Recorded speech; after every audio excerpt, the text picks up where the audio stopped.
À l'entrée, un hôtel comme les autres, ouvert malgré la crise. En montant au dernier étage, on trouve pourtant une ambiance très spéciale. Des artistes invités en résidence et qui se sentent plutôt bien sur place. On n'a pas encore dormi ici, mais c'est pas improbable, parce qu'effectivement l'idée c'est de pouvoir s'immerger totalement dans le travail. Donc je pense qu'à un moment on va peut-être décider de passer des nuits, effectivement. Mais est-ce qu'on dormira? Ça c'est une question encore... Ils sont musiciens le plus souvent, mais aussi dessinateurs ou potiers. Être accueillis ici gratuitement, ce n'est pas juste un soutien moral à un secteur culturel durement touché, c'est aussi l'occasion d'échanges professionnels.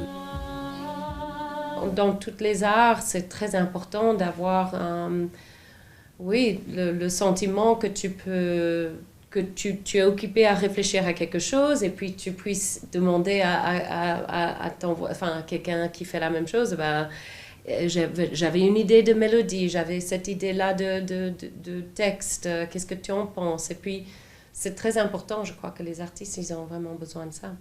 Et c'est vrai que ça a créé une ambiance, ça c'est certain. Et puis comme je disais tout à l'heure, la vue, on est assez privilégié. Je pense qu'on a une des chambres avec une des plus belles vues. Depuis 2016, cet hôtel mélange l'hébergement et l'art. Il avait un réseau d'artistes qu'il lui a suffi de contacter.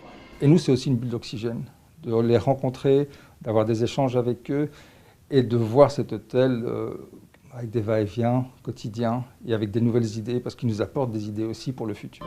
Un futur toujours aussi incertain pour les artistes et les hôteliers. Au Jam Hotel, la crise est affrontée en équipe. Une dizaine de chambres sont ainsi offertes.